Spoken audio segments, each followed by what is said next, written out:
días, hermanos, ¿cómo están? Gracias a Dios, un gusto verlos, qué bueno que nos damos cita en esta mañana. Y bueno, pues feliz año, también me doy la oportunidad de darles. Qué bueno que estamos reiniciando nuestras actividades, atendiendo, no hay duda, lo más importante en nuestra vida, que es nuestra comunión con Dios, nuestra vinculación con el Señor y en este sentido a través de asistir a la congregación desde el inicio del año, ¿verdad? Así que qué bueno, hermanos, que estamos presentes. Deseamos que hayan tenido una temporada decembrina, de Navidad, de fin de año agradable, placentera, con amigos, con familia, que hayamos tenido la oportunidad de centralizar en nuestras celebraciones a nuestro Señor Jesucristo y dar testimonio de Él. Así que, pues vamos a iniciar en este 2024. Increíble, ¿verdad? 2024. Apenas ayer a 1973, hermanos, cuando nacieron todas las flores y cantaron los ruiseñores, ¿verdad? No, gracias a Dios, hermanos, gracias a Dios, pero la verdad es que es impresionante, echamos la vista atrás y pues nos damos cuenta de la forma en la que inexorablemente transcurre el tiempo y parecería que en estos tiempos finales que estamos viviendo se ha acelerado, ¿no?, el transcurrir del tiempo y esto nos lleva a entender cuán alertas debemos estar y cuán preparados para poder continuar viviendo en condiciones muy caóticas, muy conflictivas.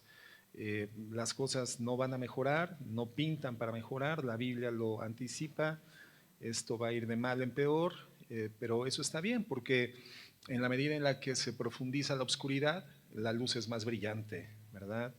Y la luz del Señor Jesucristo, que tiene que ser reflejada por la vida de la iglesia, tiene la oportunidad de ser cada vez más visible, más fehaciente, más categórica, más contundente y también más persuasiva a través del mensaje del Evangelio. Así que gracias a Dios por el inicio de este año y vamos a continuar con nuestro estudio, esta serie temática que tiene el título de Conductas Saludables para los cristianos, ¿verdad? Conductas cristianas saludables es el título de nuestra serie y estamos en el quinto tema y hoy vamos a ver la segunda parte del quinto tema. ¿Se acuerdan cuál es el nombre de nuestro tema actualmente? Yo sé que sí se acuerdan, hermanos. Estamos hablando del amor, ¿verdad? Hemos comentado que esas conductas saludables constituyen una especie de vínculo comunicante entre los miembros de una congregación, porque somos comparados en la Biblia con un cuerpo. La analogía que el Espíritu Santo inspira al apóstol Pablo en relación al cuerpo o en relación a la iglesia, equiparándolo con el cuerpo humano, nos da testimonio de cómo es que debemos de funcionar. Un cuerpo se encuentra definido como la unidad de diversos miembros. Y en la medida en la que estos miembros, hermanos, están debidamente coyuntados los unos con los otros, se logra la funcionalidad. Un cuerpo humano está definido para la realización de una gama muy diversa de tareas complejas, muy complicadas. Tan complejas que la misma ingeniería no ha logrado reproducir la funcionalidad del cuerpo humano, aun cuando a través de diferentes técnicas intentan emular el funcionamiento, la movilidad del cuerpo humano y encontramos grúas mecánicas con la forma de un brazo, por ejemplo. La robótica intenta hoy en día, la cibernética hoy en día intenta desarrollar el funcionamiento del cuerpo humano. Sin embargo, hasta el día de hoy la tecnología no lo ha alcanzado. El cuerpo humano es la maquinaria más perfecta, acondicionada, diseñada para poder efectuar funciones muy complejas. Bueno, de esta forma entendemos por qué es la analogía que el Espíritu Santo inspira en Pablo cuando habla del cuerpo. Y fíjate, por ejemplo, lo que dice Efesios 4, verso 11. Vamos ahí. Dice, y él mismo, Jesucristo, constituyó a unos apóstoles, a otros profetas, a otros evangelistas y a otros pastores y maestros, a fin de perfeccionar a los santos para la obra del ministerio, para la edificación de ¿qué cosa, hermanos? Del cuerpo de Jesucristo. Entonces, no está hablando de un cuerpo físico como tal, no está hablando de un cuerpo humano como tal, pero sí lo está asemejando. La iglesia tendría que funcionar, tendría que reproducir el diseño del cuerpo humano. Y entonces Dios diseña diferentes tareas ministeriales, asigna diferentes dones ministeriales dentro de la iglesia, precisamente para que la iglesia crezca en su capacidad de funcionalidad como un cuerpo humano, ¿no? Y dice el verso 13, hasta que todos lleguemos a la unidad de la fe, del conocimiento del Hijo de Dios. ¿Cuál es el propósito de vivir en comunidad, de vivir como iglesia, de estar vinculados como miembros? Que de manera conjunta lleguemos al conocimiento cada vez más avanzado, progresivamente, de quién es Jesucristo, el Hijo de Dios, a un varón perfecto, a la medida de la estatura de la plenitud de Cristo. Ese es el propósito de la iglesia. Por eso las conductas saludables que nos coyuntan y nos vinculan son tan fundamentales, porque de no llevar a efecto este tipo de comportamiento al interior de la iglesia, no podremos alcanzar la estatura de nuestro Señor Jesucristo. La estatura de un varón perfecto, dice la palabra de Dios, una plenitud extraordinaria. Entonces es indispensable que aprendamos a desarrollar nuestra vinculación congregacional a fin de que alcancemos por la vía de estas dones ministeriales, por la vía de estas actividades ministeriales, poder desarrollarnos como el cuerpo de Cristo. Dice el verso 14, ¿para qué? Para que ya no seamos niños fluctuantes, llevados por doquiera de todo viento de doctrina. Para que no seamos confundidos, hermanos, para que no creamos la primer premisa filosófica que llega a nuestro haber, a nuestro conocimiento, para que no seamos llevados de aquí para allá, ¿verdad? Como veletas, como naves al garete, sin rumbo, sin definición, sin meta, sin objetivo, a cualquier tipo de perspectiva religiosa o filosófica. No, dice la Biblia que nosotros tenemos que ser firmes. Y esto lo vamos a lograr a través del conocimiento del Hijo de Dios, para que no seamos llevados por estratagemas de hombres que engañan empleando con astucia las artimañas del error, sino que siguiendo la verdad en amor crezcamos en todo, en aquel que es la cabeza, esto es Cristo. Entonces, todo cuerpo tiene una cabeza, hermanos. ¿Quién es la cabeza de la iglesia? La cabeza de la iglesia es Jesucristo. ¿Y cuál es la función de la cabeza? Comentábamos la semana pasada. ¿Qué función desempeña la cabeza en un cuerpo, en un organismo vivo humano? Pensar. El pensamiento, las conclusiones, los estatutos, las definiciones, la normativa, qué hacer, qué no hacer, lo bueno, lo malo, es definido por Jesucristo. No es nuestra tarea la toma de decisiones o el desarrollo de direcciones. Nuestra tarea es estar vinculados con Jesucristo, conocer a nuestra cabeza de tal forma que podamos vivir conforme a su perfecta voluntad.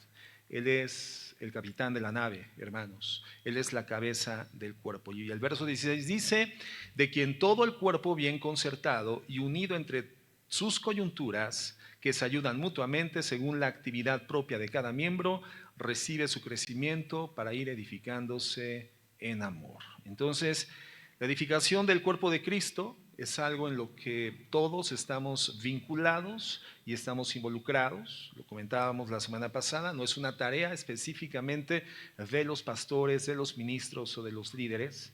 La edificación del cuerpo de Cristo es algo en lo que todos contribuimos. Y nuestra meta, ¿cuál es? Es la medida de la estatura que pertenece a esa plenitud de Jesucristo. Entonces, ¿qué es lo que debemos de desear? ¿Qué es lo que debemos de querer? Que el cuerpo de Cristo, que la iglesia sea tan parecida como Cristo, lo más posible, hermanos. Que la iglesia no sea sino el reflejo del trazo de la personalidad, del pensamiento, del carácter de su Redentor, de nuestro Señor Jesucristo. Cosa compleja, muy compleja.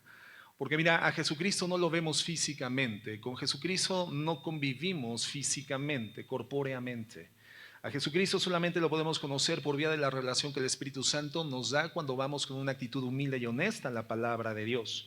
Y estamos habituados a ver un personaje, una personalidad humana al frente de la congregación, un ministro de culto, un pastor, un líder.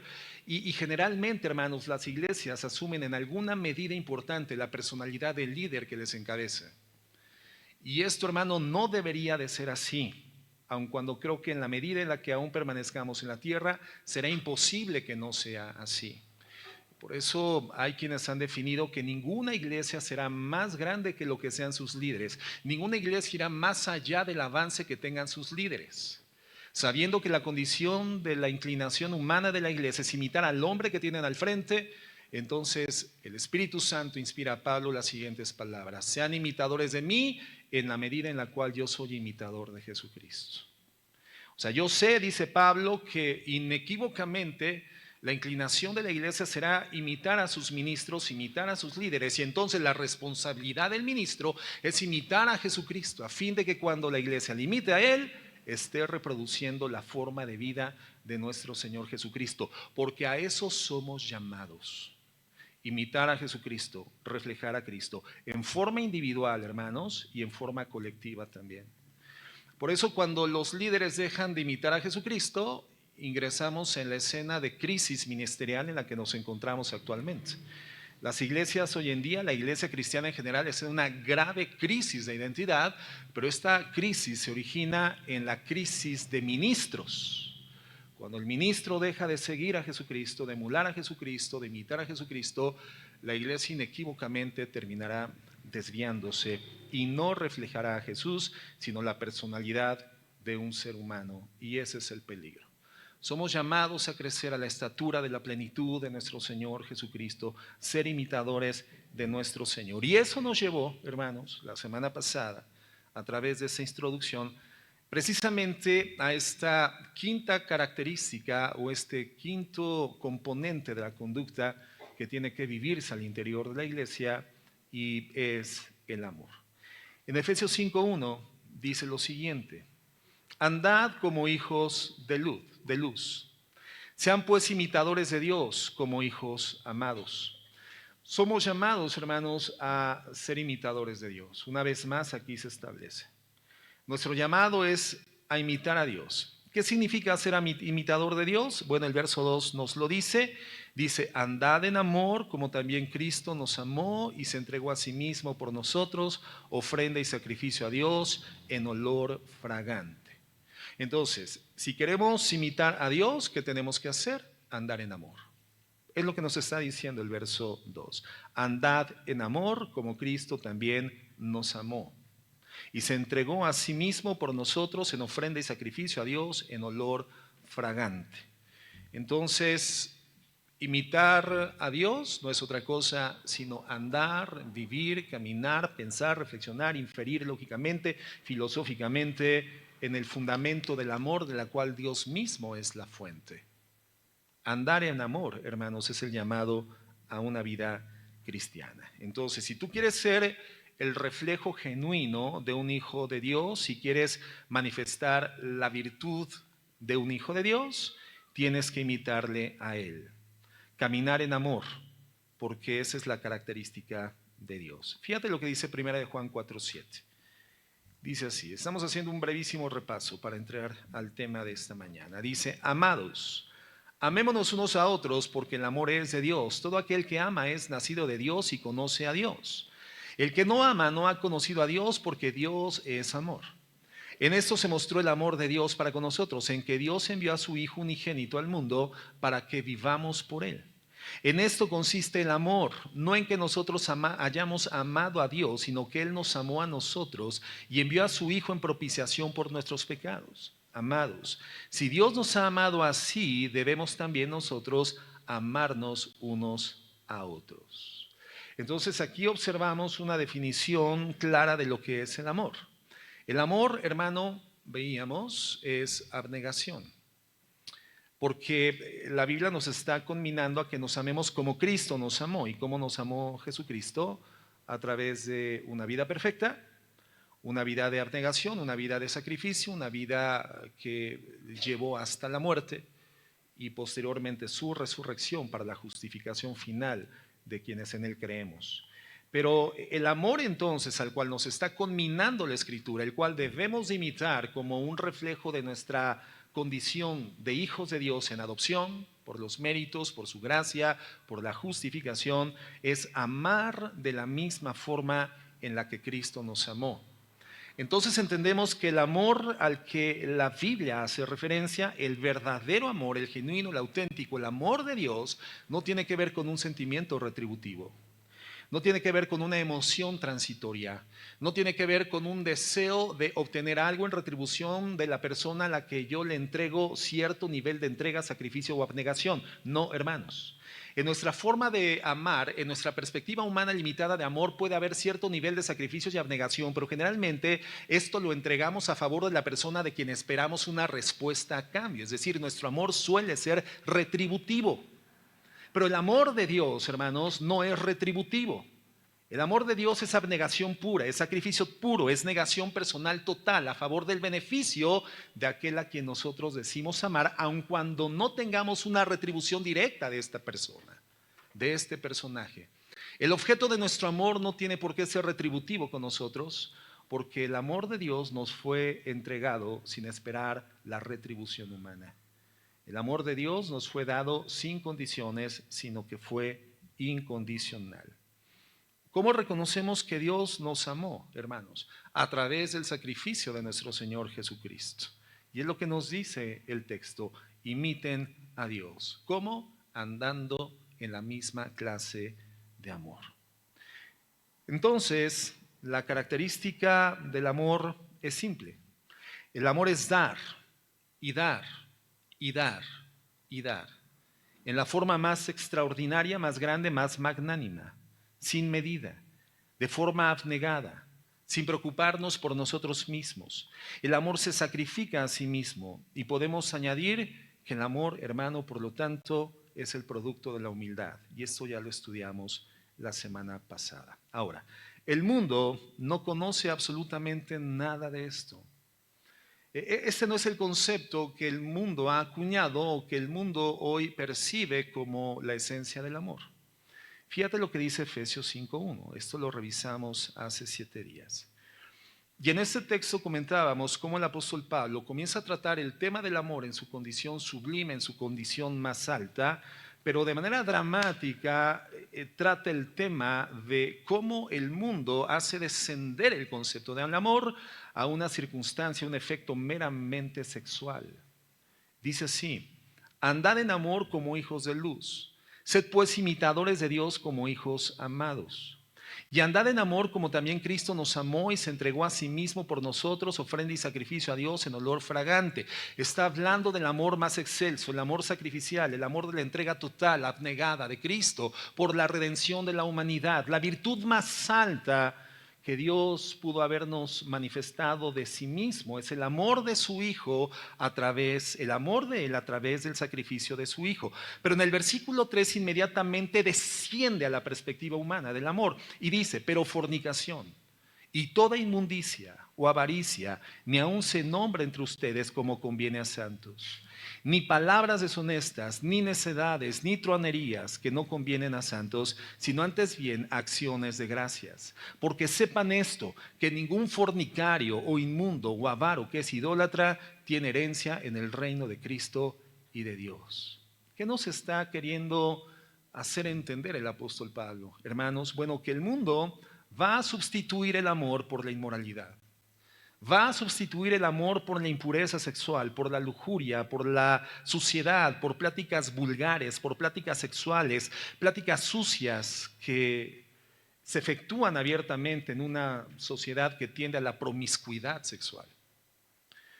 Cuando se menciona la palabra amor en el mundo, en la actualidad, ¿de qué es de lo que realmente se está hablando, hermanos? De sexualidad. Se reduce el concepto del amor al mero acto egoísta de la sexualidad. Cuando un hombre le dice a una mujer que la ama o le pide la prueba de amor a una mujer, ¿qué es lo que le está pidiendo? Sexualidad. Si una persona está casada y se enamora de otra, esto justifica el pecado de adulterio porque ama a otra persona. Si una persona es soltera y se enamora, eso justifica la fornicación. Y se fundamenta la fornicación en el amor que esa persona siente hacia la otra. Si un hombre se enamora de otro hombre, eso justifica el pecado de homosexualidad. Si una mujer se enamora de otra mujer, eso justifica el pecado de lesbianismo. Simple y sencillamente porque el fundamento de este tipo de prácticas desviadas, perversas y distorsionadas, el mundo dice que es el amor. Y si un hombre ama a otro hombre, ¿cuál es el problema? Se están amando, el fundamento es el amor, el propósito es el amor, el fin es el amor. ¿Que Dios no es amor? Dios es amor. ¿Pero es esa clase de amor? Por supuesto que no. Por supuesto que no. Por eso tuvimos que poner el fundamento de lo que es el amor la clase pasada. El amor no es eso, hermanos. El amor es sacrificio, es abnegación, es entrega. Es guardar la santidad de otra persona que ha costado la sangre del Señor Jesucristo y por lo tanto yo no puedo ser quien en primera mano vulnere la santidad que costó la sangre de Cristo. Eso sería pasar por alto el sacrificio de la cruz, escupir el sacrificio de la cruz. Yo no puedo decir que amo a la persona sobre la cual hago un acto que vulnere la santidad, vulnere la integridad, vulnere la dignidad de esa persona en aras del amor. Nada más distante de lo que realmente es el amor de Dios. El amor de Dios es sacrificio, es abnegación, es entrega. Pero la perversión del mundo ha hecho esto, hermanos. Las canciones del mundo, las canciones de amor, los programas de televisión, las películas, las redes sociales, definen el amor en términos puramente de sexo. El mundo ha corrompido el amor. Y ese fue el diagnóstico que vimos la clase anterior. ¿Se acuerdan? ¿Sí? Bueno, ¿cuál es la solución? Y ese es el tema en esta mañana. Bueno, vamos a Juan capítulo 13. Y vamos a ver lo siguiente. Juan capítulo 13, una narrativa extraordinaria en el ministerio de nuestro Señor Jesucristo. Y dice así el versículo 1. Antes de la fiesta de la Pascua, sabiendo Jesús que su hora había llegado para que pasase de este mundo al Padre, como había amado a los suyos que estaban en el mundo, los amó hasta el fin. Esta fiesta de la Pascua es la que en términos históricos se convierte para lo que hoy en nuestros días es como cristiandad la cena del Señor. Hay una sustitución de la celebración tradicional de la Pascua judía y a partir de la gracia para nosotros hoy es la celebración de la cena del Señor. Es la escena de la última cena de Cristo con sus discípulos y dice que el Señor en ese momento había amado a los suyos. Los que Dios le había dado del mundo, los amó hasta el fin. Y en otras traducciones dice hasta el límite, al máximo, a la perfección. Y entonces vemos que Jesús se encuentra al borde en este momento de una experiencia terrible. Está reunido con los discípulos en el aposento alto. Es la tarde en la que Judas había hecho una transacción económica con los religiosos de la época, traicionando literalmente a Jesús. Es la noche en la cual Judas traiciona al maestro. Pero los demás discípulos, en una conversación densa y en esas dilucidaciones internas que estaban haciendo en su corazón, se encontraban centralizados en sí mismos, argumentando quién de entre ellos debería de ocupar los primeros lugares en el reino de Dios. Y entonces vemos que en medio de la traición de Judas y de esa discusión y esos argumentos egoístas, concentrados en sí mismos de los discípulos, indiferentes completamente a lo que el Señor les había notificado anticipadamente, que Él sería entregado en manos de los ancianos, sufriría de los pecadores, sería crucificado y resucitaría al tercer día. En medio de esto, en medio de esta actitud de indiferencia, dice la palabra de Dios que Jesucristo los amó hasta el final. Es decir, estos cercanos a Cristo, los seres humanos más próximos al corazón de Jesús, fueron completamente indiferentes. No se preocuparon por la idea que estaba planteando Jesucristo. En ese ambiente tan desagradable, la Escritura dice que Él amó a los suyos que estaban en el mundo y los amó hasta el máximo. Quiere decir entonces, hermanos, que el amor de Cristo hacia los suyos no es condicional. El Señor Jesucristo al amarlos evidentemente no estaba esperando una retribución de parte de ellos, porque sabía que no tenía nada para poderle proveer a Él. Él los ama hasta el máximo en el momento de su indiferencia espantosa y completamente egoísta. En el versículo 2 se comienza a narrar la demostración de este amor. Este primer verso que leímos es como si Jesucristo estuviese identificando el tema que trataría con ellos a continuación. Y en el versículo 2 dice así: y cuando cenaban, como el diablo ya había puesto en el corazón de Judas Iscariote, hijo de Simón, que le entregase, sabiendo Jesús que el Padre le había dado todas las cosas en las manos y que había salido de Dios y a Dios iba. Fíjate, eso es importantísimo porque no observamos en Jesucristo en ese momento ni en los eventos subsecuentes, en el monte de Getsemaní, en el huerto de los olivos, cuando es aprendido por la guardia del Sanedrín, cuando cursa por el juicio judío, cuando cursa por el juicio romano, cuando es llevado a la cruz del Calvario, no observamos en Jesucristo una actitud de temor. Por supuesto, identificamos esa escena agónica en Getsemaní donde él suda como grandes gotas de sangre porque él sabía que iba a experimentar en la cruz del Calvario literalmente el abandono del Padre, porque en la cruz del Calvario él representaría el depósito donde sería cargada toda la culpa de la humanidad y la santidad de Dios no le permitiría estar frente al Hijo, sino que le daría la espalda con las huestes espirituales y el Hijo experimentaría por primera vez la separación del Padre, la soledad de Dios. Eso le lleva a una condición de contrición, una condición de presión psicológica, suda como grandes gotas de sangre, pero no vemos temor en Jesucristo, no vemos miedo en Jesucristo, porque él sabía, como dice la Biblia, que había venido del Padre y que él regresaría al Padre. Es decir, al final el Señor sabía perfectamente cuál sería el resultado final de todas esas cosas. Jesucristo estaba completamente cimentado en la verdad de que él regresaría a Dios. El versículo 4, Juan 13:4 dice: y se levantó de la cena y se quitó su manto. Y acuérdate que la escena de parte de los discípulos es una escena de total indiferencia, despreocupación, absoluto egoísmo, concentrados en sus anhelos y propósitos 100% personales. Pero dice el verso 4, se levantó de la cena, se quitó su manto y tomando una toalla se la ciñó. Luego puso agua en un lebrillo y comenzó a lavar los pies de los discípulos y a enjugarlos con la toalla con que estaba ceñido. Una escena extraordinaria en la vida de Jesucristo, hermanos. Una escena que además era común, era frecuente en la cultura judía de aquella época, porque siempre que un grupo de personas eran invitados a un banquete, a una comida, a una cena, existía la costumbre, la tradición de que el esclavo de la menor jerarquía social era el encargado de ser de parte del anfitrión quien hiciese el proceso de lavamiento de los pies de los invitados. ¿Por qué se les lavaban los pies a los invitados antes de ingresar al banquete o a la cena? Bueno, porque en ese entonces no existían el tipo de calzado que nosotros habitualmente utilizamos para caminar por las calles.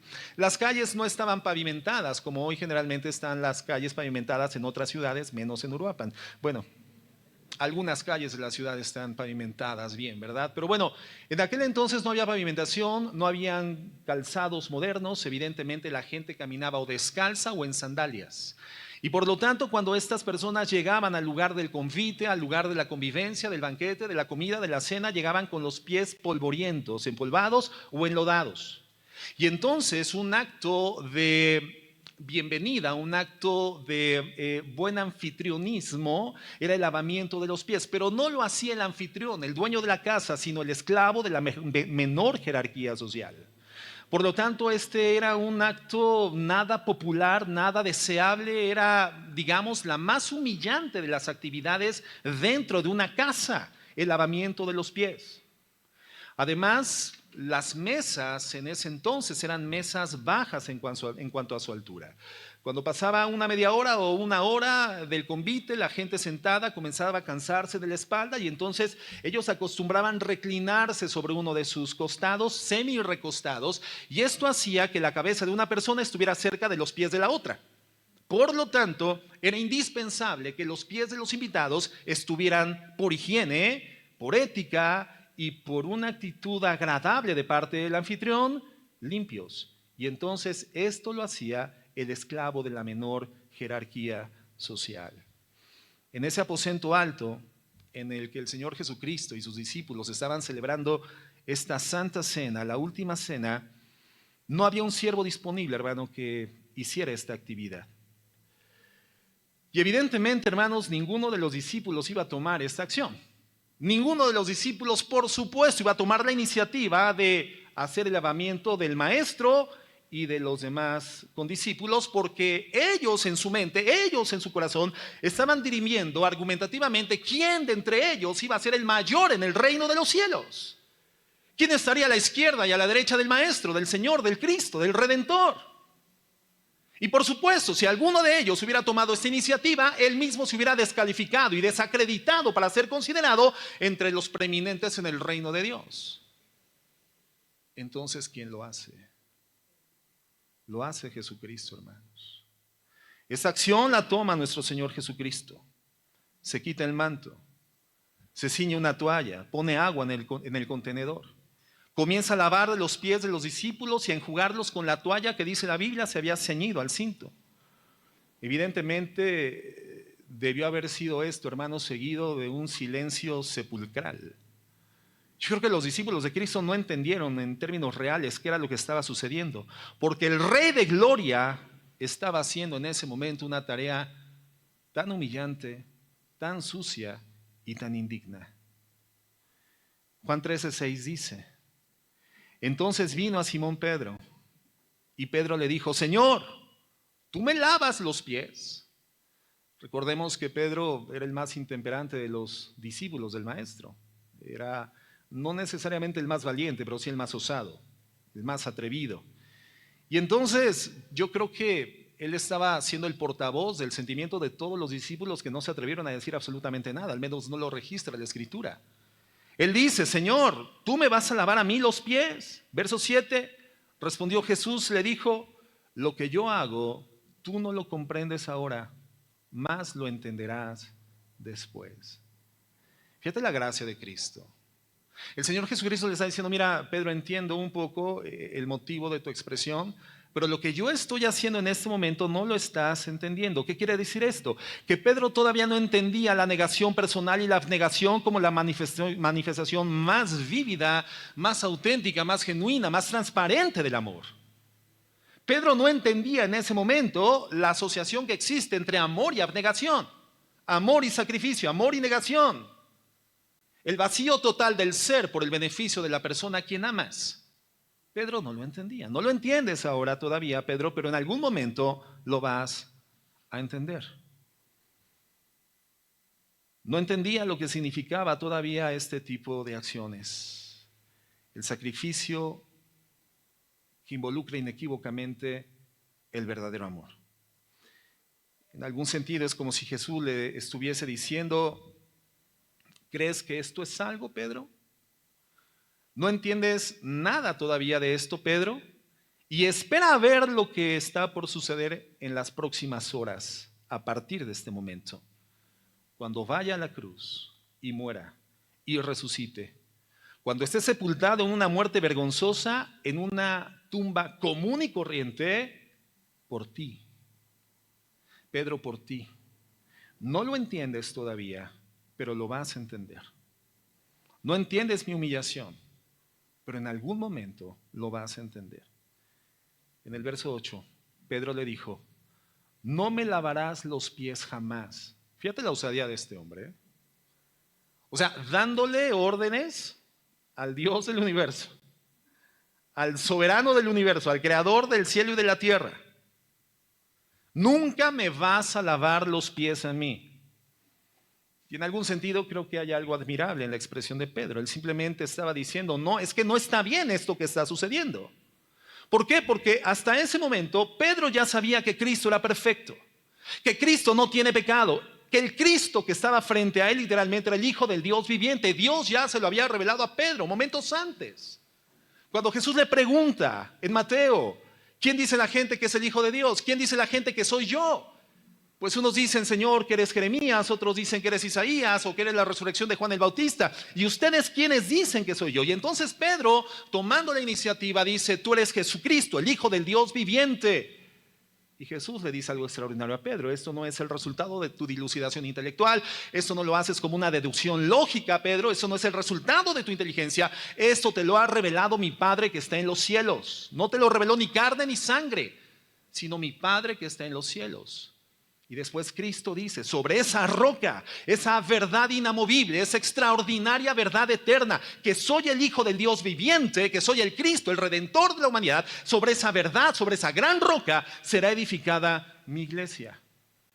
En este momento, en el lavamiento de los pies, hermanos, Pedro ya lo sabía, que Jesucristo era el Hijo del Dios viviente, el Señor, el Maestro. De hecho, un día Pedro le dijo a Jesucristo en su barca, apártate de mí, Señor, porque yo soy hombre pecador.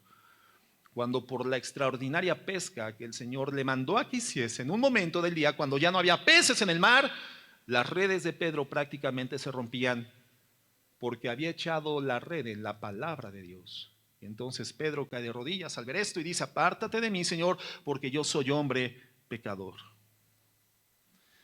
Entonces, hermanos, cuando le dice en el verso 8, el Señor Jesús, mira Pedro, si no te lavaré, no tendrás parte conmigo. Jesucristo estaba hablando de él, ¿de qué forma, hermanos? Espiritualmente. Y entonces, ¿cuál es la reacción de Pedro ante la mención del Señor Jesucristo? Dice, Señor, lávame todo, los pies, las manos, la cabeza, báñame por completo, Señor. Y entonces Jesús le está diciendo, mira Pedro, no me digas que te lave completamente, porque solamente es necesario que lave tus pies, porque espiritualmente tú ya estás lavado. Y gracias al lavamiento que tienes de parte de esta redención gloriosa, que por la palabra que has creído ya es una realidad en tu vida, hoy solamente es necesario que sean lavados tus pies. En el 9 se da la reacción de Pedro, le dice, Simón, Señor, no solamente mis pies, sino también las manos, quiero una relación contigo, porque si no soy bañado, no tendré parte contigo. Y entonces Jesús le da esta explicación. Le da esta explicación. Pero, hermanos, deja claro que tanto Pedro como los discípulos sabían quién era Jesucristo en ese momento, el Hijo del Dios viviente. Ellos conocían el registro de que efectivamente él había nacido de una mujer virgen. Ellos habían visto el poder de Jesús, habían visto los milagros. Estuvieron ahí cuando caminó sobre las aguas y cuando calmó la tormenta. Ellos sabían que él era el Hijo de Dios. Les dijo que tenía que morir y que iba a resucitar al tercer día. Él les dijo que tenía que caer a tierra como el grano de trigo, que caería al suelo, moriría y daría fruto. Él les dijo que perdería su vida para volverla después por su soberanía y perfección a tomar. Ellos sabían todo esto, Jesús se los había informado. Ellos sabían que él había venido al mundo con un propósito redentor, salvador, liberador. Sabían que el Hijo del Hombre había venido a buscar y salvar lo que se había perdido. Sabían que había venido como un cordero sacrificial. Sabían que era el Cordero de Dios que quita el pecado del mundo, porque lo habían escuchado de Juan el Bautista. He ahí el Cordero de Dios que quita el pecado del mundo. Sabían eso, pero de alguna forma toda esa información no funcionaba de forma coordinada en sus mentes todavía. Y entonces no aceptaban la realidad de la ejecución de nuestro Señor Jesucristo. En la simplicidad de lo que pudo Pedro haber entendido, el Señor le dice, si no te lavo, Pedro, no tendrás parte conmigo.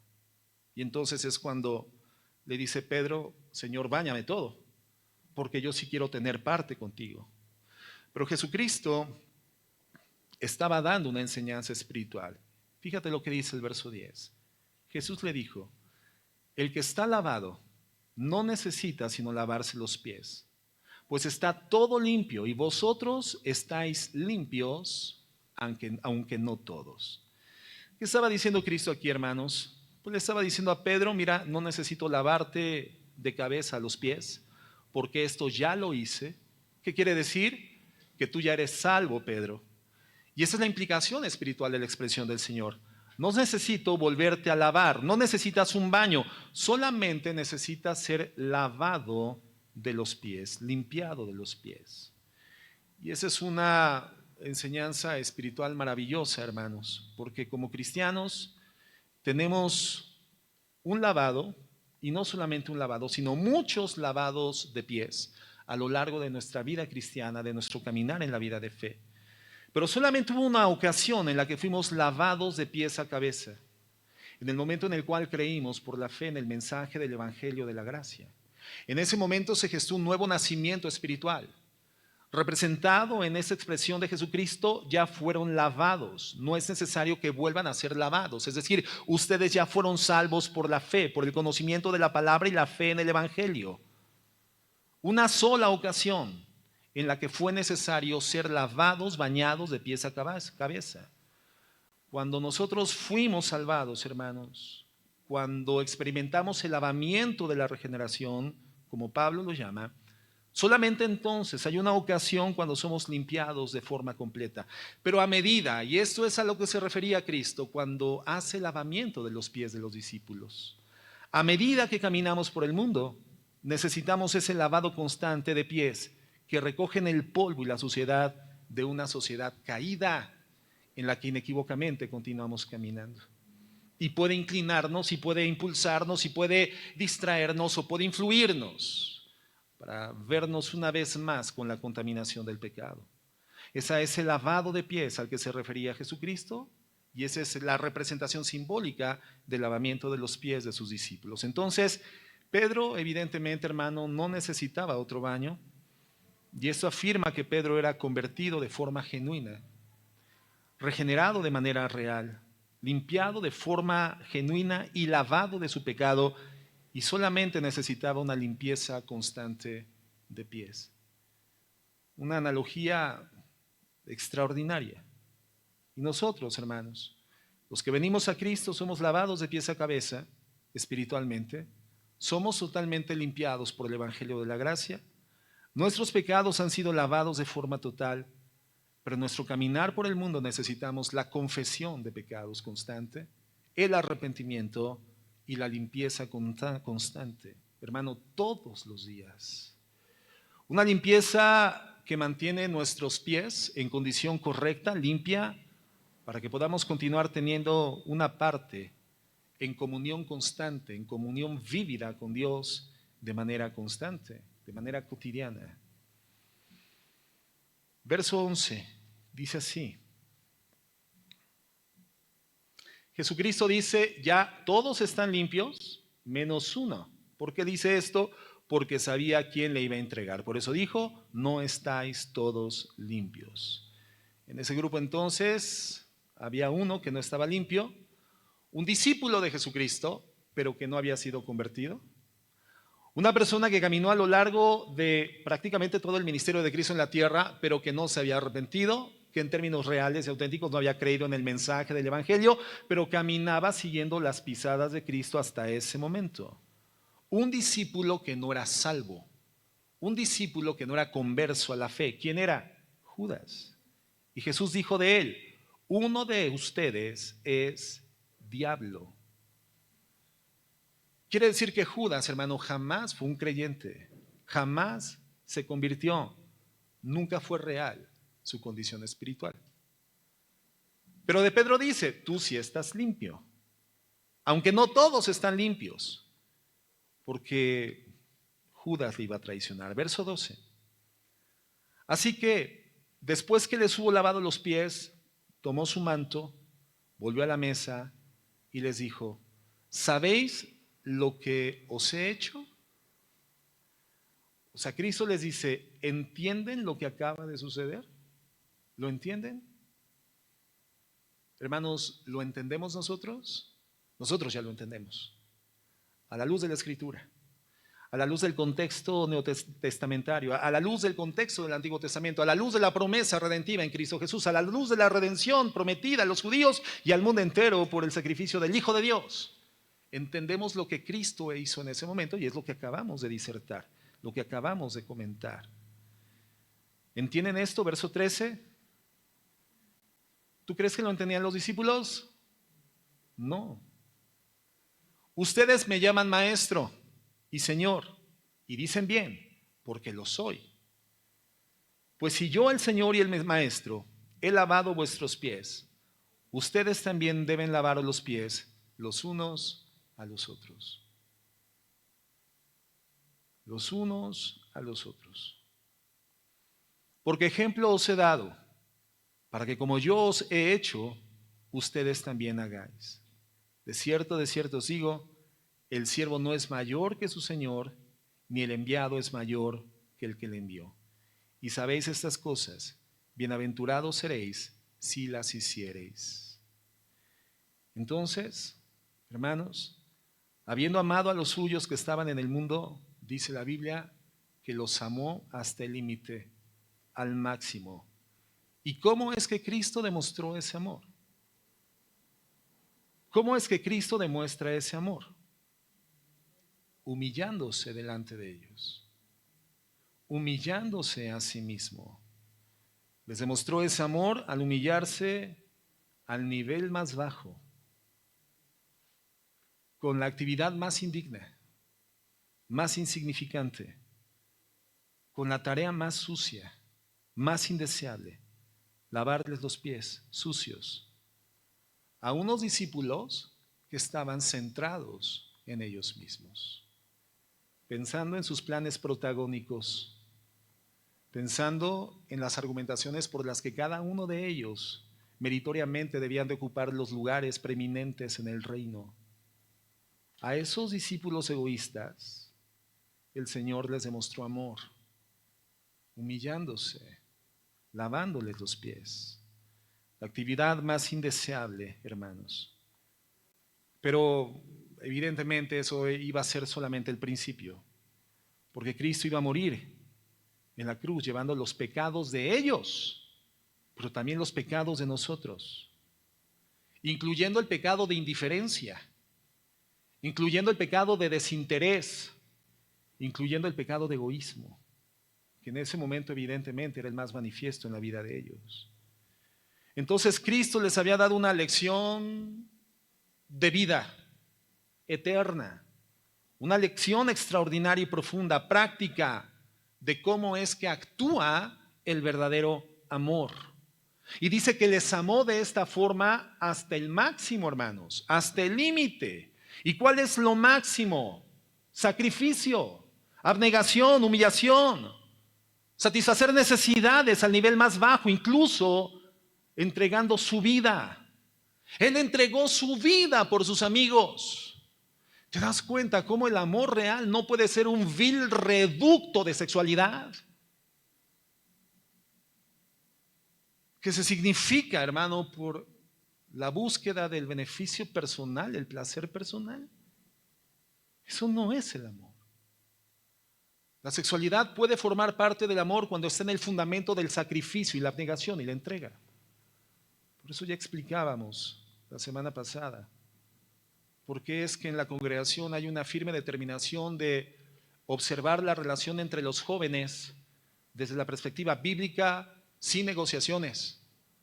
A nosotros no nos interesa que nos digan religiosos o legalistas, porque no lo somos.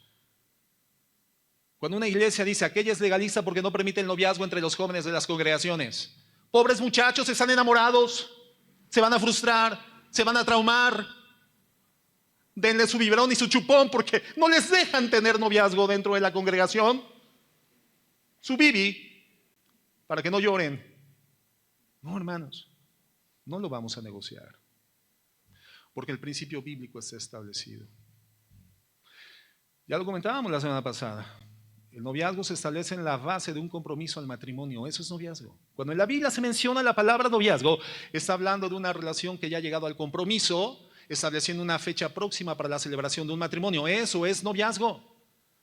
Y esa relación previa al noviazgo no valida, no faculta la actividad sexual ni de baja, ni de mediana, y menos de alta intensidad, sino que abre una escena gloriosa y extraordinaria para efectuar, para consolidar una vida de amistad. Una relación de amistad previa al matrimonio, amistad que va a ser un pilar fundamental de la vida matrimonial, sobre todo en la fase incipiente. El romanticismo no es para el noviazgo, el romanticismo es para el matrimonio. El noviazgo, hermano, y evidentemente si sabemos que es la escena previa al matrimonio, entonces esta tiene que efectuarse cuando tú ya tienes la capacidad moral, emocional, espiritual y económica de sustentar tu propia vida y sustentar la vida de alguien más. Si no estás en esa condición, no puedes tener un noviazgo. Pastor, tengo 14 años, 15 años de edad y ya encontré el amor de mi vida, pastor. Y es la hermana, es la adolescente de la congregación. Ella tiene 13 años, pastor, pero mire, nada más son 2 años de diferencia. Quisiera que esa joven fuera mi novia. Bueno, espérate 5 años más. Crece espiritualmente. Sé el más responsable de tus hermanos en el vínculo familiar. Da testimonio de obediencia a tus padres, de honra a tus padres. Da testimonio de obediencia a tus líderes espirituales, a los ministros de tu iglesia, a los pastores. Respétala, no promoviendo ningún tipo de actividad romántica con esa joven.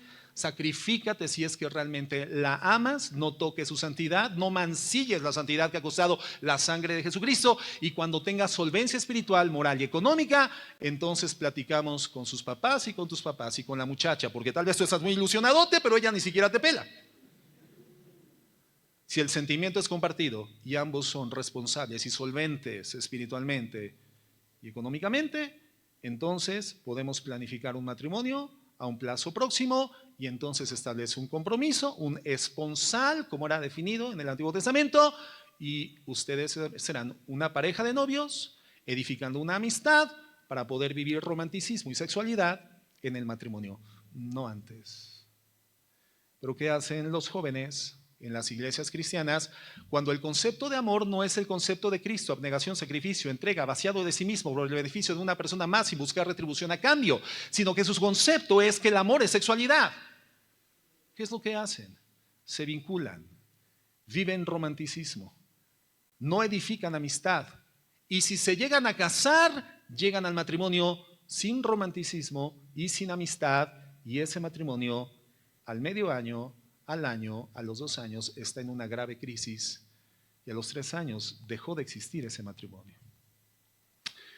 ¿Cuál es la instrucción de Pablo a los jóvenes en 1 Corintios 7? Le dice a los jóvenes, mira, para que no te quemes, cásate. ¿Te das cuenta? Pablo, por inspiración del Espíritu Santo, identifica que el sentimiento compartido, ese sentimiento romántico entre los dos jóvenes, no es un mal sentimiento, pero es un sentimiento muy peligroso. Y lo compara con fuego. Quiere decir entonces que si tú no tienes cuidado y no sabes manejar y administrar el sentimiento romántico que tienes hacia otra persona y le das vida, le das paso, ese sentimiento va a llegar al punto en el que te va a consumir, te va a quemar. Y te vas a dar cuenta de que te quemó cuando estés en escenas de fornicación. De baja, mediana o alta intensidad. Entonces, no hay una interfase. El apóstol dice, para que no te quemes, si tienes sentimientos románticos hacia otra persona, eres un joven hacia una joven hacia ese joven, entonces, ¿qué tienes que hacer? Casarte. Pero para casarte tienes que ser solvente espiritualmente, moralmente, económicamente. Si estás en esa condición, entonces podemos dar paso a un proyecto matrimonial donde puedas experimentar romanticismo y sexualidad en absoluta plenitud, porque la sexualidad diseñada específicamente para el matrimonio, hermanos, es uno de los puntales más sólidos, es uno de los elementos que propulsa al matrimonio a la siguiente fase, sobre todo los primeros 7 años, que pueden ser los más complicados en la vida matrimonial. La amistad y la sexualidad para el matrimonio. Pero del matrimonio lo único que puedes edificar antes de casarte es amistad. Ahora, ¿qué significa? Pastor, pues está difícil. Bueno, el amor es sacrificio, entrega, abnegación, negación personal. La búsqueda incesante del beneficio de la otra persona sin esperar una retribución a cambio de la mía. La negación de mí para que la otra persona surja, la otra persona sea bendecida, a la otra persona le vaya bien. Eso, hermanos, es el amor. Entonces, cuando Cristo hace esto, hermanos, lo que hace es darles una lección profunda. Los ama hasta el fin. Sacrificialmente, con abnegación, humillación, satisface necesidades, entrega su vida por sus amigos. Ahora, la aplicación de esta gran lección viene en los versos 34 y 35. Fíjate, verso 35. Un mandamiento nuevo os doy. Ahora, para ese momento, Judas, el traidor, ya había salido de la escena, no estaba presente en ese momento. Y el nuevo mandamiento es este, que os améis unos a otros. El nuevo mandamiento era ese, pero ya entendemos qué es el amor. Cristo se los acababa de ilustrar a través del lavamiento de los pies. La actividad sucia, indigna, humillante de inclinarse ante ellos, el Dios del universo, el creador de todo, de lo visible y lo invisible, ante sucios pies humanos, para mostrarles la abnegación y el sacrificio del amor. Y entonces les dice, este es el nuevo mandamiento que les doy, que se amen unos a otros. ¿Cómo? Como yo los he amado a ustedes. El Señor no les da una enseñanza teórica, sino que lo hace práctico y después le da la explicación a los discípulos. Así como vieron, así como lo recibieron, ámense unos a otros. Lávense los pies. Entonces recordamos que el amor, hermanos, no es un tipo de impulso emocional. El amor no es un tipo de sentimiento, no es un tipo de acción terrenal, no es una atracción emocional ni física, no. El amor es independientemente de sentimientos, independientemente de emociones o atracción. El amor, hermanos, es satisfacer la necesidad de alguien al punto del sacrificio personal, total. Es humillarse uno mismo para una expresión que satisface una necesidad que no es propia. Eso es amor. Entonces, en el verso 34, el Señor dice, un mandamiento nuevo les doy, que os améis unos a otros como yo os he amado y que también os améis unos a otros. ¿Qué tenemos que hacer? ¿Eres un hijo de Dios? Obedecemos los mandatos de nuestro Dios. Ya entendemos lo que es un imperativo. La otra vez estudiábamos la diferencia entre un imperativo y un indicativo.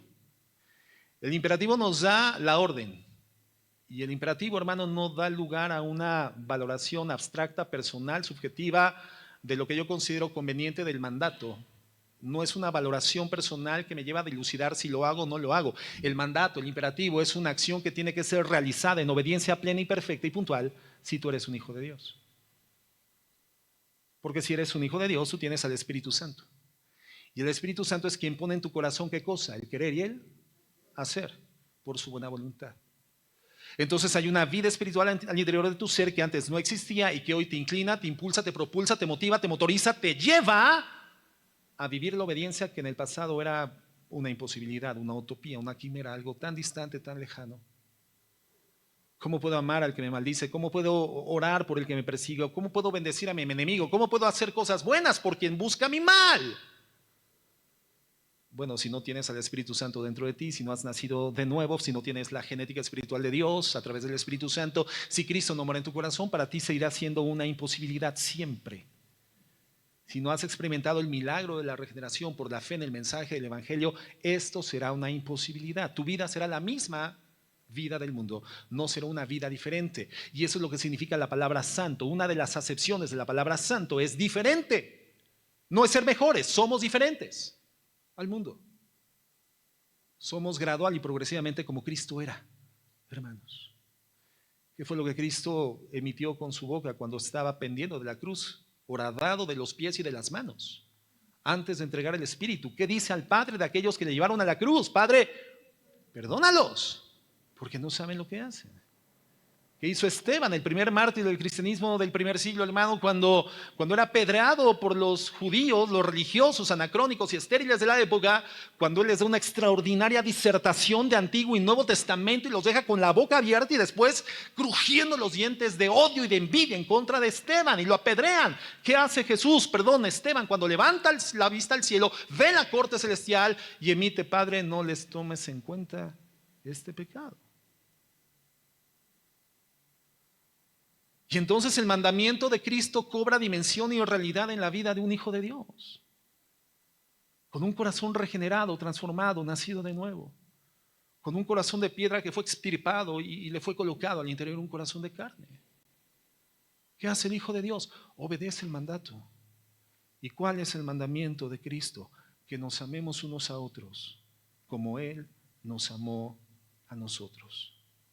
Entonces, hermanos, somos llamados a amar así, de esta forma. Es así de simple. Todo tiene que ver con abnegación. Pero todo eso va en contra de lo que la sociedad y la comunidad percibe sobre lo que es el amor. Es totalmente lo contrario. Entonces, el amor de Dios, nuestro amor va en contra de la manera de pensar del mundo. Porque vivimos en la sociedad más egoísta, la comunidad viva más egoísta sobre la faz de la tierra, la comunidad humana. Y en nuestros días quizás, hermanos, la sociedad más egoísta jamás conocida en la historia, inmersa completamente en sí misma, hablando del amor sin entender nada del amor. Una sociedad que ve el amor como tomar, tomar, tomar y definirlo predominantemente en el fundamento de la sexualidad y nada más. Lo contrario al amor de Cristo. Entonces, ¿cómo es que la gente del mundo va a llegar a conocer la realidad del verdadero amor? ¿Cómo? ¿De qué forma? Bueno, el verso 35 nos lo responde el Señor Jesús. Dice, en esto conocerán la gente del mundo, lo sabrá, lo verá, lo identificará, lo va a poder palpar, ver, identificar. En esto conocerán todos que ustedes son mis discípulos, si tuvieran amor los unos con los otros. Entonces, si somos el cuerpo de Cristo, hermanos, porque lo somos de verdad, si vamos a manifestar la virtud y las características de Cristo, si vamos a llegar a la plenitud de la medida de la estatura de Cristo, si vamos a demostrar el conocimiento pleno del Hijo de Dios, si vamos a ser conformados a la imagen de Cristo, a ser como Él, entonces debemos demostrar, manifestar, hacer visible el amor con el que Él nos amó a nosotros. Y eso significa sacrificarnos unos por otros. Y eso podría significar lavar los pies. Eso podría significar entregar la vida. Y no me estoy refiriendo, hermano, a la muerte, sino entregar la vida en vida. La pregunta entonces es, ¿cómo amas, hermano? ¿Cómo amamos? Amamos al grado en el que estamos dispuestos y prontos a humillarnos rápidamente para satisfacer necesidades reales de alguien más. Ahí donde estamos, en tu casa, en esta congregación. ¿Amamos así? Sacrificar lo que tenemos, lo que somos, nuestros planes, nuestro tiempo, nuestro dinero, por las necesidades de alguien más. ¿Ya estás amando a alguien así? Porque el llamamiento de Cristo es demostrarlo. Es hacerlo evidente. El mundo va a conocer que son mis discípulos viendo cómo se aman los unos a los otros. ¿Ya amas a alguien de esa manera? Como cristianos no somos islas. La naturaleza de nuestra redención nos llama a una vida de conectividad, de correlación, de vinculación, hermanos, de estar coyuntados los unos con los otros. Va a ser muy difícil que ames de esta manera si llegas a la congregación en el momento en el que decides llegar. Te sientas en tu silla, termina el servicio y te retiras de la congregación, sin voltear ni siquiera a tus costados. Ahora, si tú eres un miembro añejo de la congregación, hermano, y ya tienes conocimiento de la mayor parte de los hermanos que se congregan habitualmente, pero no eres diligente, eres desconsiderado, eres indiferente con los hermanos de reciente incorporación. Y así como los ves llegar, los ves irse, sin que te interpongas en sus caminos y les digas, hermano, estoy dispuesto a amarte. ¿De qué manera puedo amarte?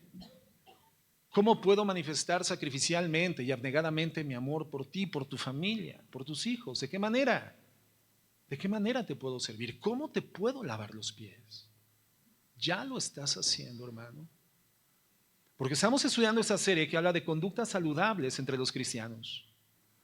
para que el cuerpo de Cristo, hermano, pueda caminar y desempeñar sus complejas tareas, la más compleja y gloriosa, que es la predicación y demostración del Evangelio de la gracia, hermano, necesitamos estar coyuntados y vinculados. Cuando un miembro del cuerpo se descoyunta, esto es profundamente doloroso y el cuerpo se hace infuncional. Cuando los miembros de la iglesia no están vinculados, coyuntados por el amor abnegado, sacrificial, de entrega personal, sin búsqueda retributiva, entonces el cuerpo se duele y el cuerpo es infuncional. ¿Tú ya estás amando a alguien así? Al punto de lavar los pies, al punto de colocar tu vida por alguien más. Bueno, este es el amor bíblico. No es química. Ay, es que pastor, yo siento química con la hermana. Y ya quieres también sentir biología, ¿verdad? No nada más química. Mira qué estudioso me saliste. No, hermanos, el amor bíblico no es química. No es un interés común, no es impulso, no es emoción, hermanos. ¿Qué sí es? Es sacrificio personal. Y cuando tú amas así, cuando yo amo así, la iglesia entonces es semejante a Cristo y el mundo sabrá que pertenecemos a Dios. Hermanos, tenemos que demostrar una alternativa diferente al mundo. No podemos seguir el curso del mundo. No podemos transferir el amor a la categoría de sexualidad y terminar aplastándolo. No, hermanos, porque entonces estaríamos destruyendo nuestra familia. Estaríamos destruyendo nuestro matrimonio, a nuestros hijos.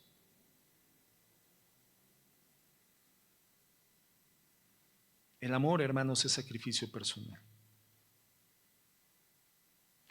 Es probable que tu matrimonio, hermano, la relación con tus hijos, pues no sea todo lo que en algún momento en esa realidad de fantasía proyectaste. Porque bueno, cuando proyectamos una familia, proyectamos el matrimonio, por supuesto no lo hacemos con miras a fracasar. No lo hacemos con miras a ver un día una crisis matrimonial. Cuando proyectamos o aún sin proyectarlo, nos damos cuenta que vamos a ser papás, esto llena nuestro corazón de expectativas, de ideas, de una perspectiva del futuro muy favorable, ¿no? Y vemos la crianza de nuestros hijos como algo extraordinario, algo maravilloso. Y si eres cristiano, que entendemos que lo somos todos, ves a tus hijos en algún momento entrando con su mochilita a la iglesia infantil, ¿verdad? Siendo instruido en la palabra, y tú edificándolo en casa y fundando en él el amor cristiano, y tal vez un día estés viendo a tu hijo, queriendo ver a tu hijo predicando la palabra como un pastor, como un evangelista, y esas ideas del futuro de tu paternidad llenen tu corazón. Pero es muy probable que hoy no estés viviendo esa realidad de fantasía que creaste antes de casarte o antes de ser papá. Pero independientemente de eso, hermanos, independientemente de eso, lo que Dios está esperando de nosotros es que transmitamos la realidad verdadera de lo que es el amor de sacrificio personal.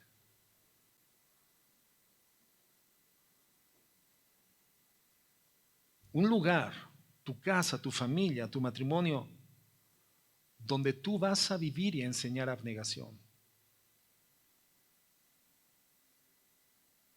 Resumiendo, Primera de Corintios, por favor. Perdón, Primera de Juan 13, verso 14. Entonces vamos a reducir un poco más la escena. La iglesia podría llegar a parecer un escenario demasiado amplio, pero redúcelo a tu casa. Hagamos la reducción a la familia, al matrimonio, la relación con tus hijos. Ya vives de esta manera el amor. No, pastor. Es que no hay condiciones para amar a mi esposa. Gloria a Dios, hermano. Ámela incondicionalmente. Es que no hay condiciones para amar a estos chamacos rebeldes. Ámelos incondicionalmente. Y amarlos incondicionalmente no significa tolerarles y pasar por alto su pecado, sus desvíos. Amarlos bíblicamente involucra hacer lo que un padre en crianza tiene que hacer. Amar y disciplinar, amar y amonestar. hágalo. No, pero me da miedo. Y si le quito el celular y se va de la casa, pues que se vaya sin celular, hermano. Yo le aseguro, sin celular no se va. O sea que si ya lo amenazó de que se va porque le quitó el celular, no se va a ir. No se deje manipular. Sea valiente. Crea en el Señor Jesucristo. Aplique la palabra de Dios. Pero antes vívala. Sea el modelo de aquello que establece como norma de conducta y comportamiento para sus hijos. No ponga cargas tan difíciles de llevar que ni siquiera usted las puede tocar con un dedo. No, viva lo que predique y establezca la norma a través de su experiencia de vida. Sea el modelo. Y entonces ame, discipline, amoneste. Sus hijos los va a ver llorando. Sí, sus hijos los va a ver en momentos de frustración. Pero ese llanto y esa frustración forman parte del proceso de edificación del carácter de sus hijos.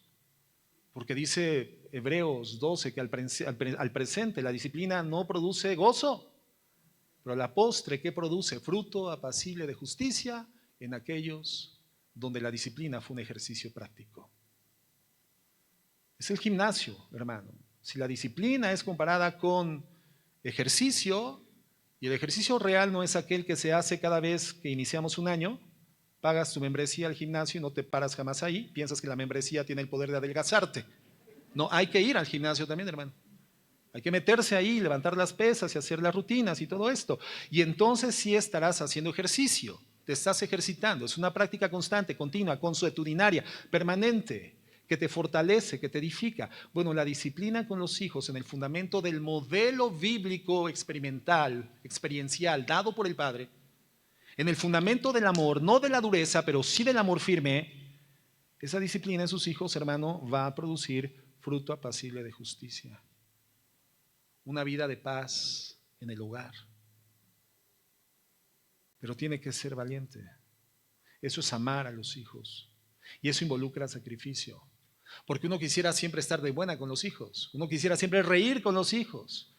Siempre desearía recibir el abrazo de los hijos amoroso y los besos de los hijos. Y sabemos que cuando disciplinamos y amonestamos, difícilmente el hijo tendrá una actitud retributiva de amor. El hijo se va a esconder, el hijo se va a ir a la habitación, el hijo se va a ir llorando, el hijo nos dirá, yo no quiero saber nada más de ti.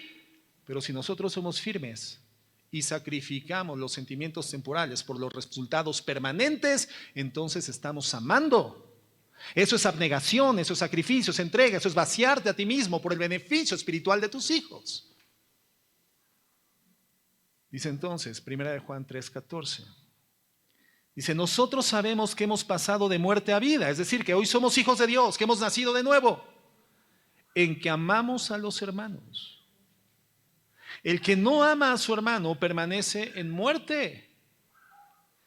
Y la Nueva Traducción Viviente, el mismo versículo lo dice de la siguiente forma. Si amamos a nuestros hermanos en Cristo, eso demuestra que hemos pasado de muerte a vida, pero el que no tiene amor sigue muerto.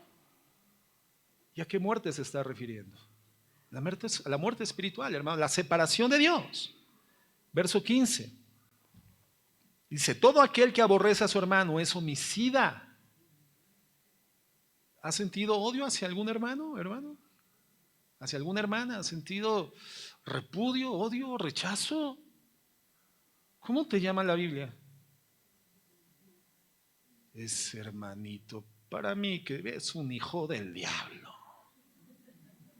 Es un hijo de Moloch, pagano, incircunciso, disfrazado de cristiano, hipócrita, fariseo.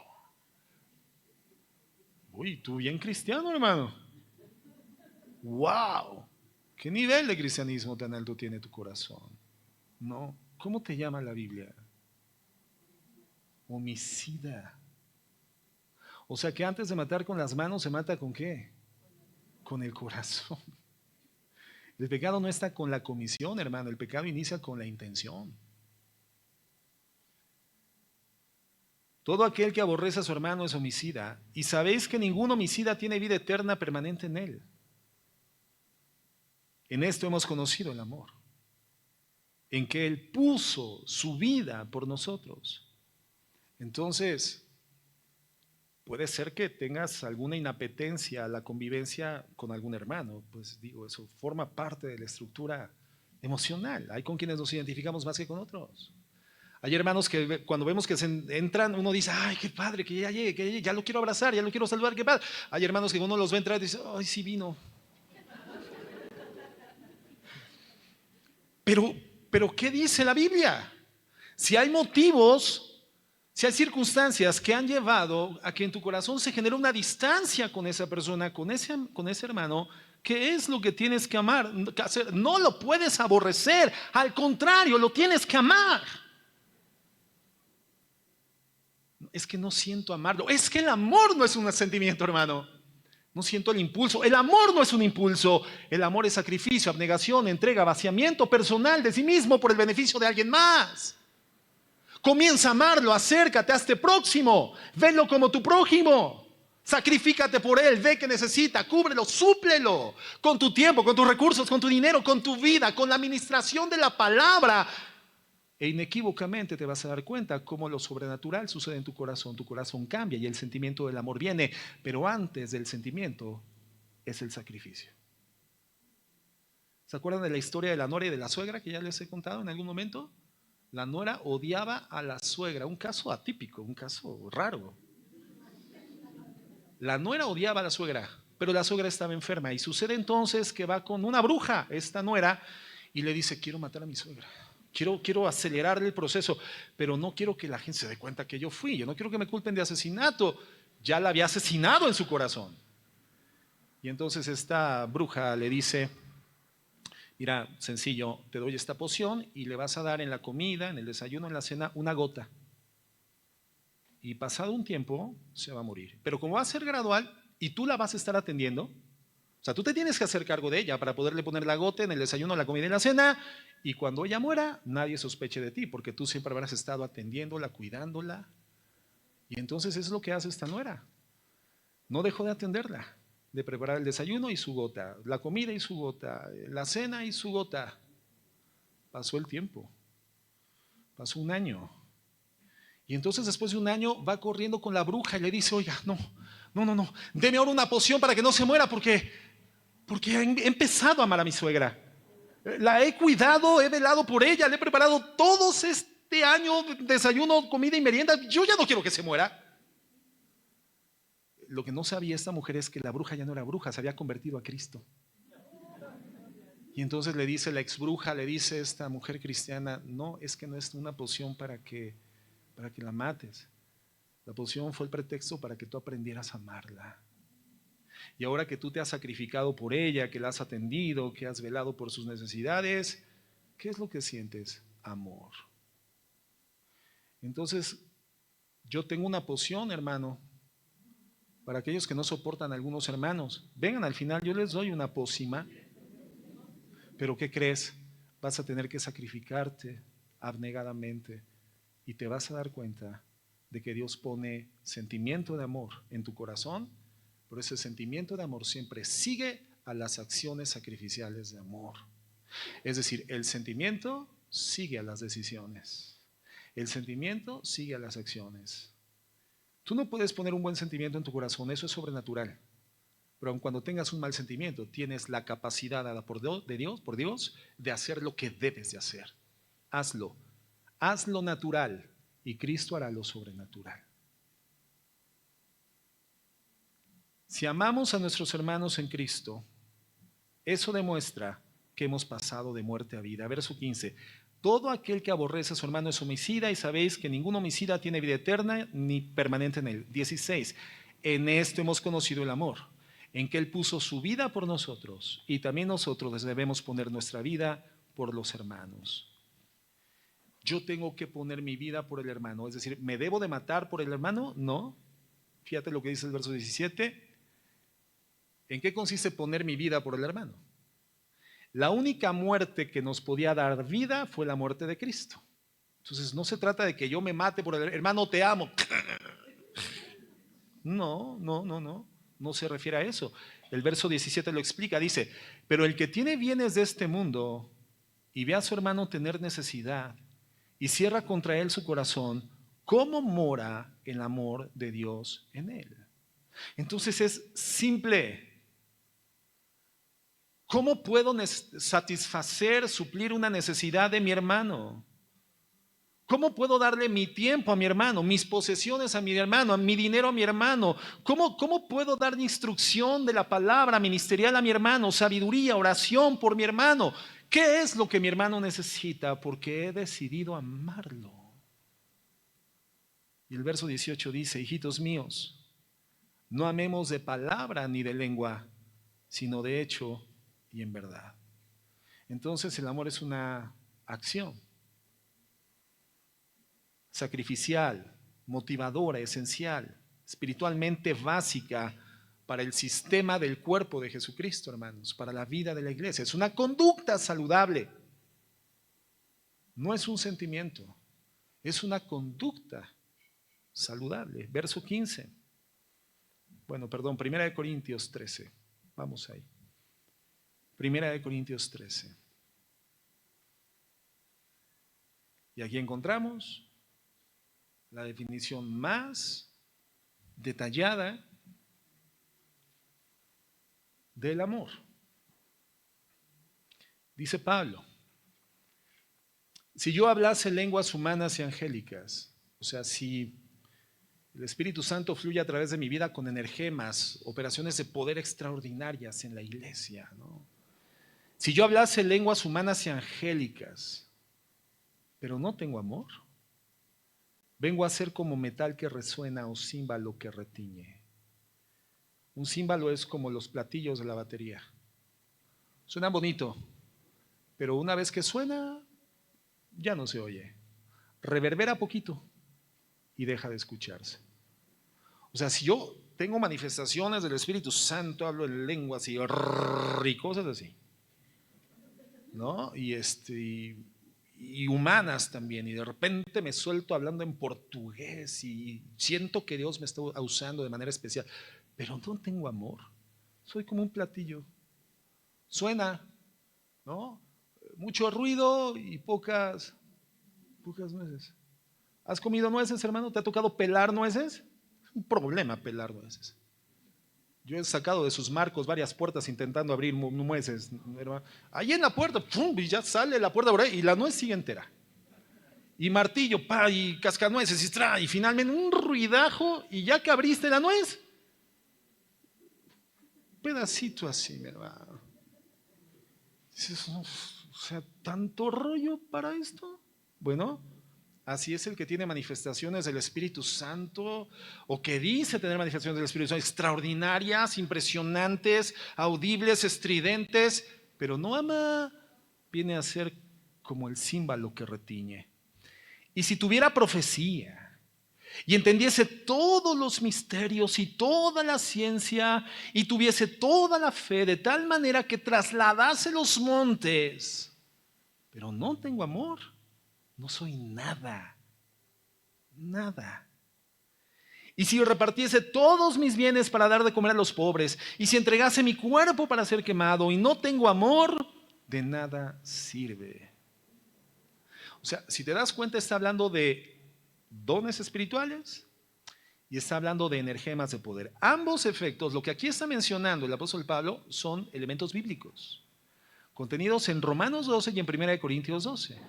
Romanos 12 nos habla de los dones espirituales y 1 Corintios 12 nos habla de los energemas de poder del Espíritu Santo.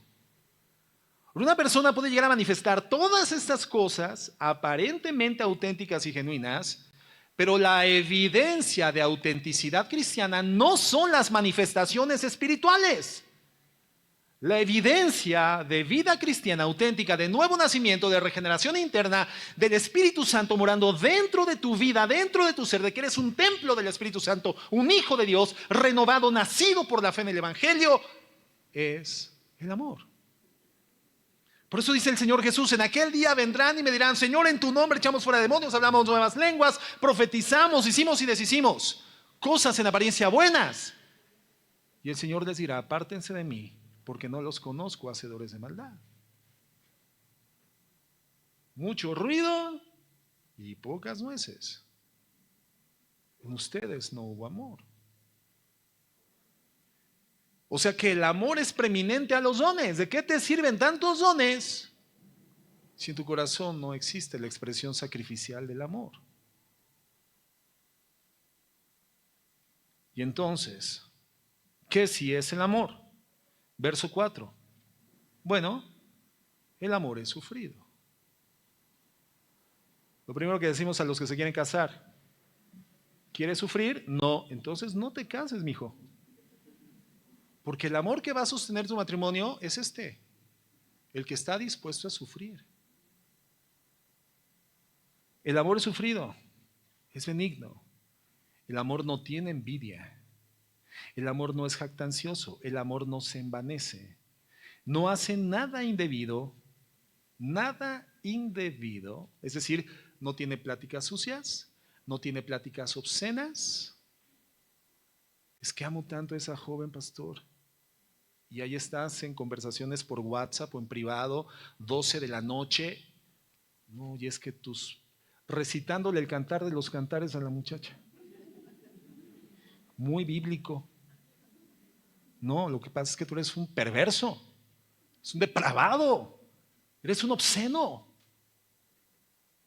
Esa plática solamente sería limpia en la escena del matrimonio. Pero tu amor no es sacrificial, tu amor es sucio, tu amor no es el de Dios, es el del mundo, el reducto a una mera expresión egoísta de sexualidad. No, no, no, no. Dice que el amor no dice ni hace nada indebido, no busca lo suyo, no se irrita, no guarda rencor, no se goza de la injusticia, mas se goza de la verdad. Todo lo sufre, lo soporta todo, todo. Pastor, es que mi esposa me grita. Bienvenido al club, hermano. Así son las esposas, las más piadosas. Se enojan las esposas piadosas. Pueden amar profundamente al Señor y ser siervas fieles, pero las mujeres tienen que lidiar con una estructura emocional que les lleva a batallar eventualmente con su carácter. Y gracias a Dios, cuando en Cristo las mujeres comienzan a equilibrarse y a dominar esa inclinación, sí se puede. Pero hermano, para que tu esposa sea un reflejo de Jesucristo, ¿tú qué tienes que hacer? ¿Qué tienes que hacer, hermano? Para que tu esposa tenga un carácter redimido, un carácter que refleje la gloria de Dios y no sea una mujer desgloriada, sino la gloria de Dios en su carácter, en sus emociones, el manejo de sus sentimientos, aunque esté en días complicados.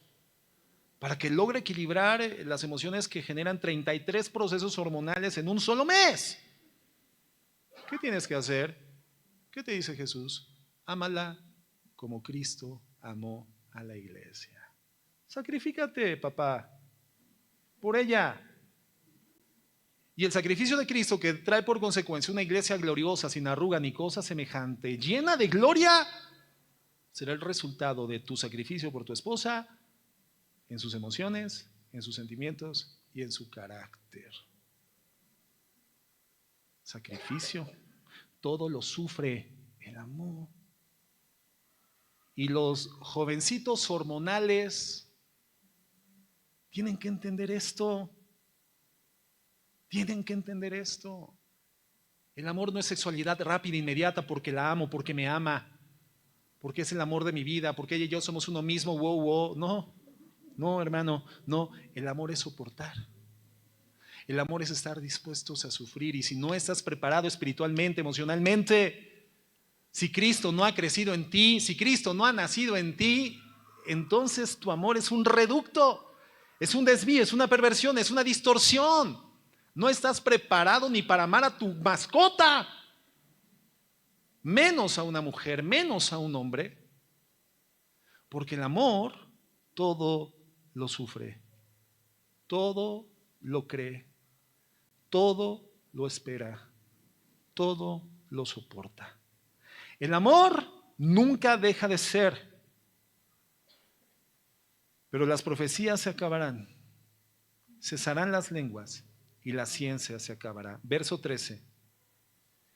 Y ahora permanecen la fe, la esperanza y el amor. Estos tres.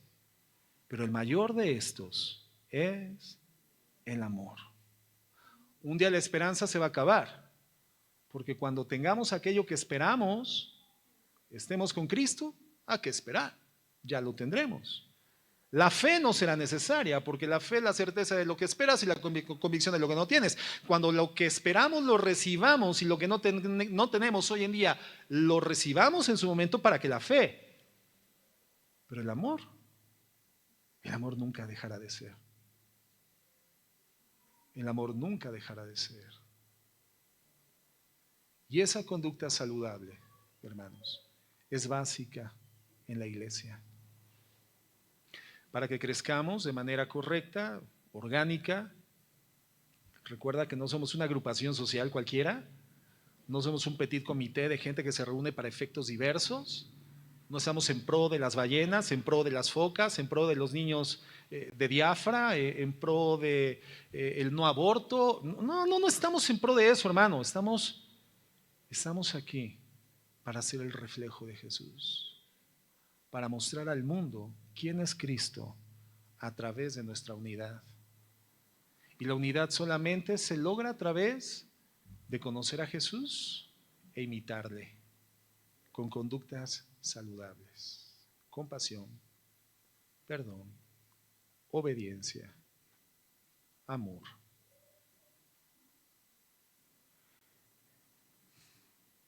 ¿Cómo estamos amando, hermanos?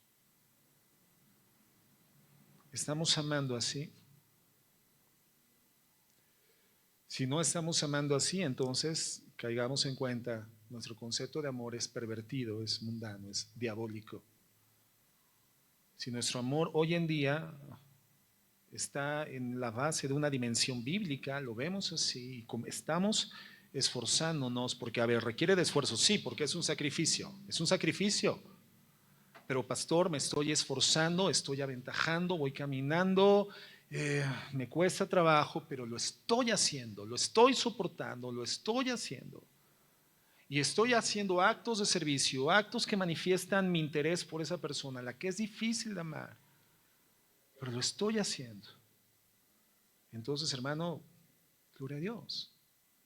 No tiene que ser fácil, no es fácil, porque es un sacrificio, es abnegación, es negarte a ti mismo.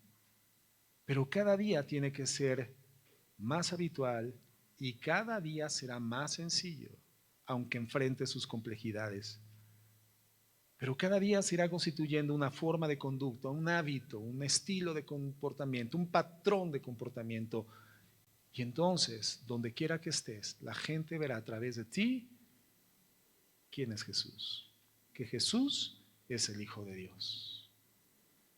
Y que tu amor es un amor que está infinitamente por encima de los reductos distorsionados del concepto de amor del mundo. Y la gente se podrá acercar a ti y te preguntará, ¿cómo vivo ese amor? Vamos a orar.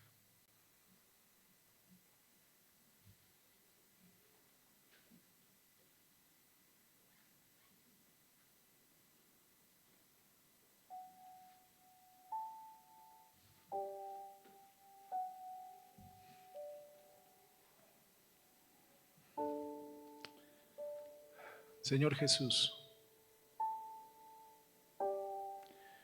tú dices en tu palabra que ese amor, el amor de Cristo, ya fue derramado en nuestros corazones. Quienes somos tus hijos, este amor ya está en nosotros.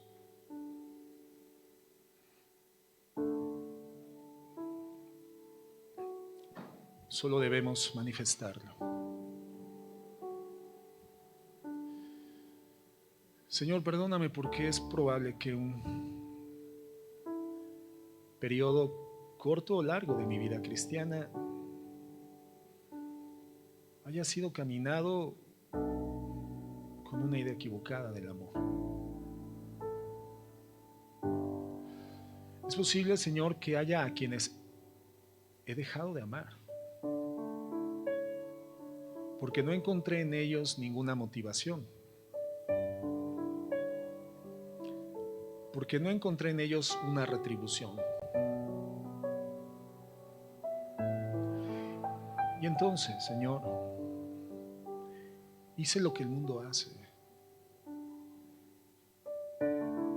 Reduje mi amor a algo que no lo es, algo que es egoísta, diabólico. Los resultados son distancia, relaciones fracturadas, lesiones recibidas, lesiones entregadas. Y te quiero pedir perdón por tu palabra y por el poder de tu Espíritu Santo. Señor, hoy entiendo que el amor es entregarme como tú lo hiciste. Y me has dado un ejemplo magistral cuando, siendo tú el Dios del universo, el creador de todo, te inclinaste en humildad ante los pies sucios de tus discípulos para enseñarme la abnegación y el sacrificio. Pero no terminó ahí, Señor. Caminaste hasta la cruz, en medio del oprobio, de los insultos, de los juicios falsos, las calumnias y difamaciones. Cursaste una ruta de dolor hasta entregar el Espíritu al Padre por amor a mí.